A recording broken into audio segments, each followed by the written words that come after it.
শান্তির খোঁজে শান্তিনিকেতন নাকি ল্যাংচার খোঁজে শক্তিগড় তা জানি না, তবে প্রসঙ্গ যখন নিজের বাইক নিয়ে কোনো লং রাইডে যাওয়ার, তখন যে কোনো বাহানাই যথেষ্ট।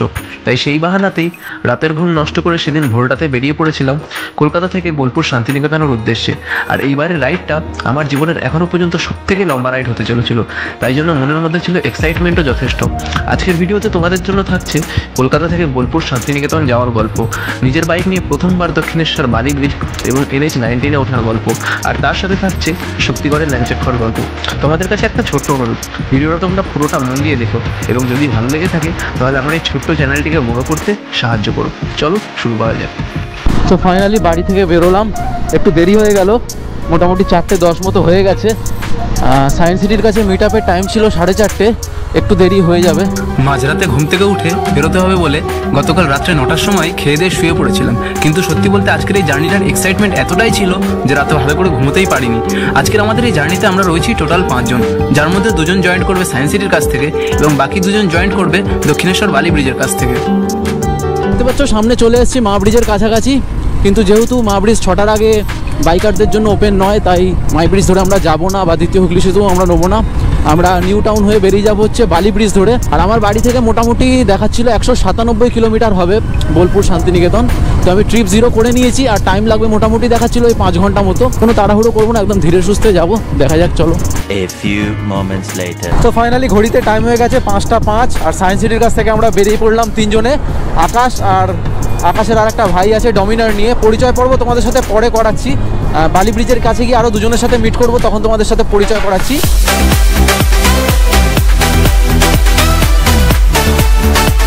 তো এখন আমরা উঠে গেছি বেলঘড়িয়া এক্সপ্রেসওয়েতে আর 5:30 বাজে। এখনও দেখতে পাচ্ছ সূর্যের কোথাও কোনো পাত্তা নেই, আকাশে ভালো মতনই মেঘ হয়ে রয়েছে, জানি না বৃষ্টি হবে কি না।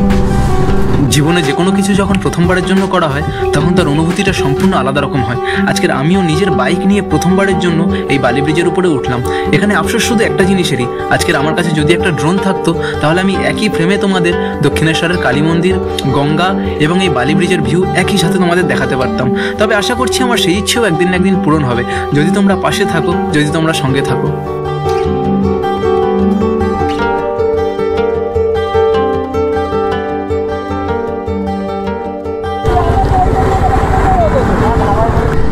তো দক্ষিণেশ্বর পার হওয়ার পরে আমরা 5 জন ফাইনালি মিট করে নিলাম আর এখান থেকে এবার হচ্ছে ম্যাপটা লাগিয়ে নিয়েছি। আর বাকি রয়েছে দেখাচ্ছে 145 কিলোমিটার আর 3 ঘন্টা 16 মিনিটের রাস্তা বাকি রয়েছে দেখাচ্ছে। আর সকালবেলা কিছু ব্রেকফাস্ট করে বেরোনি আমরা, ব্রেকফাস্ট ডাইরেক্ট একেবারে শক্তিগড়ে গিয়েই করব। আরে ভাই সকাল এরকম জ্যাম, ট্রাকের মাঝখানে পড়লাম। পাশ থেকে যতটা যাই বেরিয়ে যাই, বাইক হওয়ার মানে বাইক থাকলে তো এটাই সুবিধে। তো আজকের দিনে আমাদের প্রথম টোল ডানকুনি টোল পার হচ্ছি, আর আমার লাইফেও প্রথমবার আমি এই ডানকুনি টোল পার হচ্ছি। চলো দেখো ওইদিকে চারিদিকে আকাশ পুরো কালো হয়ে রয়েছে, যেহেতু এই সাইডটা পুরো ইন্ডাস্ট্রিয়াল এরিয়া আর বড় বড় ট্রাক রয়েছে দেখতে পাচ্ছ, চারিদিকে 2 সাইডে শুধু ইন্ডাস্ট্রি রয়েছে। আকাশ পুরো কালো হয়ে রয়েছে ধোঁয়ায়, নাহলে কিন্তু এতটা মানে মেঘলা লাগতো না। পিছন দিয়ে কিন্তু তোমরা দেখতে পাচ্ছ সূর্য উঠে গেছে মাথার উপরে অনেকটা, আর মোটামুটি আস্তে আস্তে রোদ উঠছে, কিন্তু শুধু এই দেখো পুরো একদম কালো একটা স্পট পড়ে রয়েছে পুরো। এই সাইডটা আরও পুরো একদম কি অবস্থা। এইদিকে দেখো ট্রাক কি নিয়ে যাচ্ছে, মানে আমার এটা দেখে সেই ফাইনাল ডেস্টিনেশন মুভির কথা মনে পড়ছে। ওই মুভিতে এরকম দেখাবে এই চেন ছিঁড়ে গিয়ে এগুলো পড়ে যাবে আর গিয়ে বাবা পুরো সেই সিনটা মনে পড়ে গেল। চলো এটাকে পার করে যাই।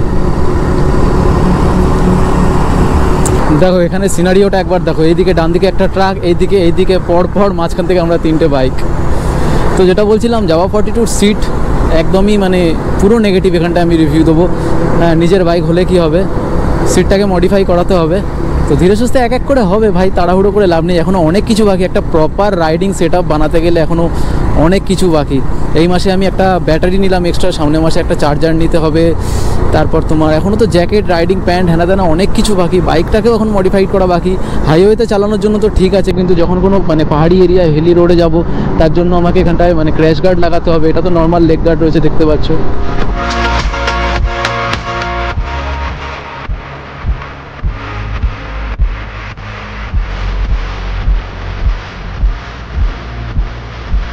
তো ভাই লোক আজকের দিনে আমাদের প্রথম 100 কিলোমিটার আমরা কমপ্লিট করে ফেলেছি বাড়ি থেকে বেরিয়ে এসে।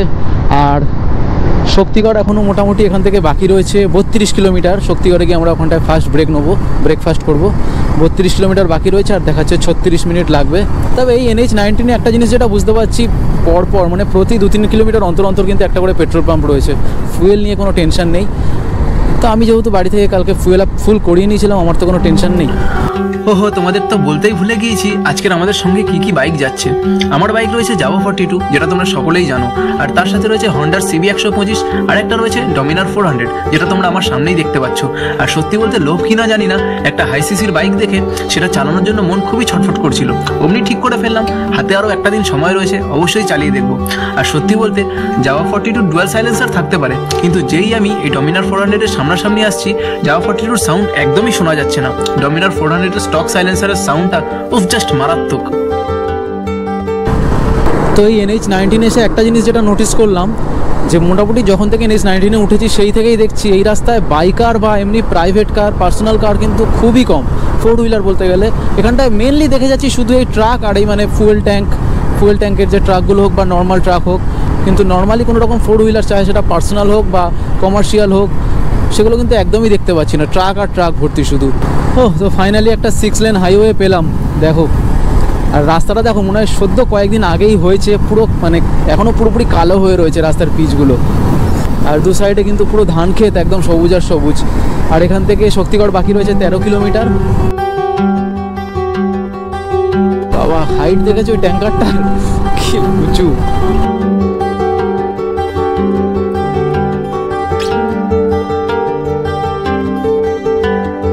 আচ্ছা, তো একটা জিনিস আমি তোমাদেরকে মানে একটু আগে ভুল বলেছিলাম, তখন হচ্ছে ম্যাপে মেরে নিয়েছিলাম হচ্ছে শক্তিগড় ল্যাংচা স্টেশন, আর ভেবেছিলাম ওটাই হচ্ছে শক্তিগড়, কিন্তু ওটা মনে হচ্ছে একটা কোনো দোকানের নাম। ওই দোকানটা 32 কিলোমিটার দেখাচ্ছিল।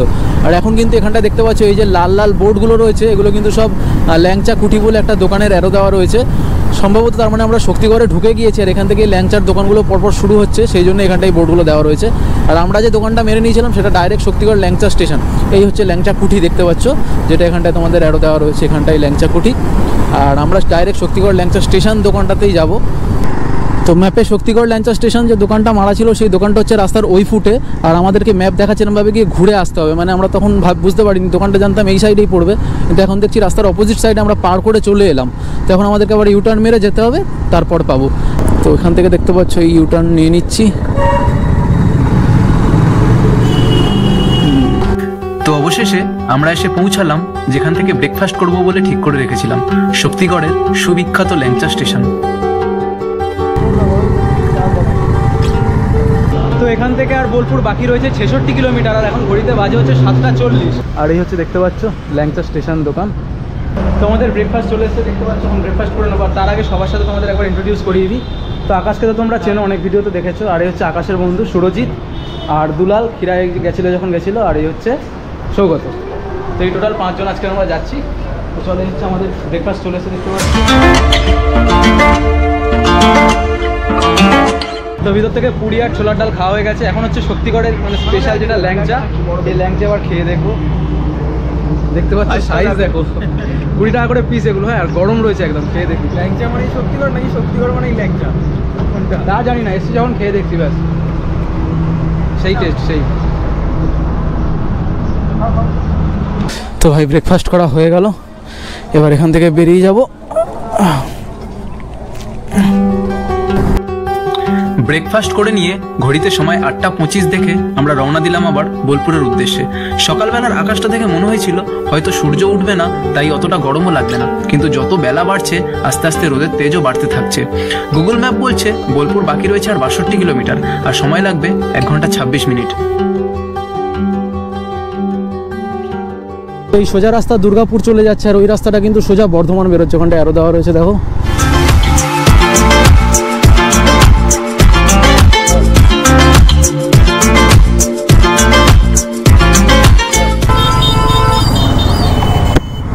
রে কাকার গাড়ি পড়ে গেছে, তো এই জায়গাটার নাম ছিল হচ্ছে তালিত, আর এটা হচ্ছে তালিত রেলগেট ছিল। আর এখন আমরা আছি হচ্ছে NH 114-তে, আর এই সোজা NH 114-তে আমাদের 41 কিলোমিটার থাকতে হবে। তো একদম সোজা রাস্তা, ম্যাপের আর এখানটায় দেখার দরকার নেই। চলো ম্যাপ বন্ধ করে দিই।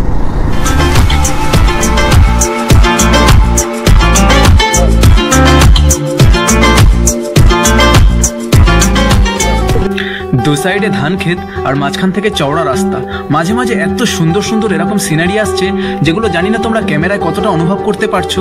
এরকম একটা রাস্তা দিয়ে বাইক চালানোর মজাটাই আলাদা।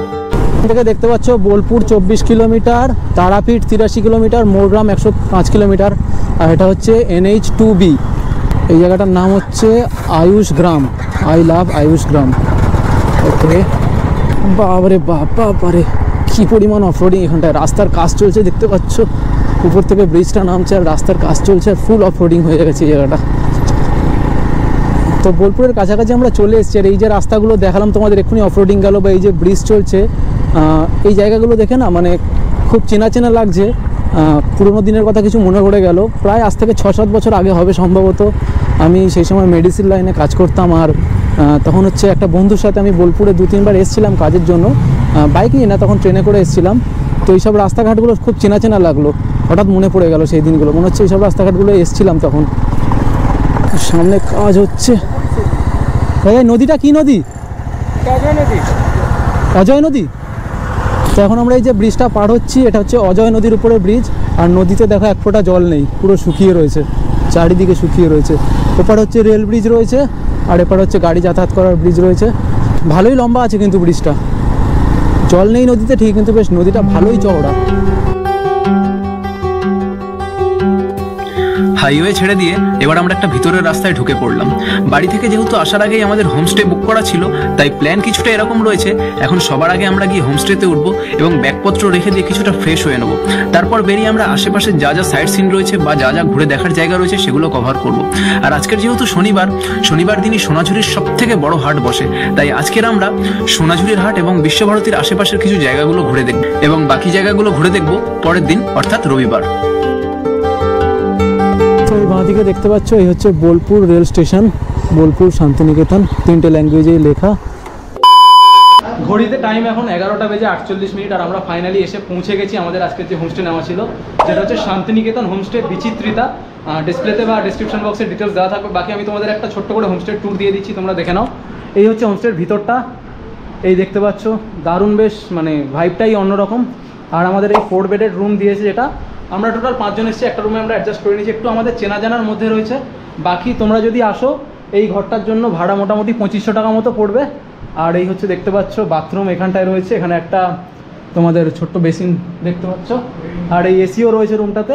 আর এখানটায় দারুণ দেখতে পাচ্ছ তোমরা, বেশ ফটো রয়েছে, আর টিভিও রয়েছে। আর এখানটায় দেখতে পাচ্ছ পুরো প্লাস্টিক দিয়ে ঘেরা। বাকি নিচে গিয়েও তোমাদের একবার দেখিয়ে দিচ্ছি। এই যে সিঁড়ি দেখতে পাচ্ছ, এই এরিয়াটাও পুরোটা আমাদেরই। তো বাইরে বেরিয়ে এসেছি, এই হচ্ছে পুরো হোমস্টেটা দেখতে পাচ্ছ, কিছুটা এরকম হোমস্টেটা পুরো দেখতে। আর আমাদের বাইকগুলো আমরা এখানটায় পার্ক করেছি, দেখতে পাচ্ছ, পুরো খুব সুন্দর জায়গাটা। আশেপাশে এখানটায় অনেকগুলো হোমস্টে রয়েছে পরপর, তোমরা দেখতে পাচ্ছ। আর আরেকটা জিনিস তোমাদের দেখানো রয়েছে এখানটায়, তোমরা দেখো অ্যাকোয়ারিয়াম করাও রয়েছে, কত মাছ রয়েছে দেখো, দেখতে পাচ্ছ, বড় বড় কত মাছ রয়েছে দেখো, নানান রকম মাছ। তো আজকের এই ভিডিওটাতে এটা ছিল হচ্ছে প্রথম পর্বে। ভিডিওতে আমরা কলকাতা থেকে তোমরা দেখলে শান্তিনিকেতন এসে পৌঁছালাম এবং রাস্তায় আসার সমস্ত কিছু বিবরণ তোমাদের দিলাম। এখন এখানটায় ফ্রেশ হব, স্নান টান করবো, ফ্রেশ হব, হয়ে তারপরে আমরা বেরোবো এখানে আশেপাশে যা যা সাইট সিন রয়েছে সেগুলো এক্সপ্লোর করতে। তো আজকের ভিডিওটা এখানেই শেষ করছি। যদি ভালো লেগে থাকে তাহলে অবশ্যই একটা লাইক করো, চ্যানেল নতুন হলে অবশ্যই চ্যানেলটাকে সাবস্ক্রাইব করো। পরবর্তী ভিডিওগুলো খুব তাড়াতাড়ি আসছে। চলো দেখা হচ্ছে খুব সুন্দর ভিডিওতে, ততক্ষণের জন্য বাই।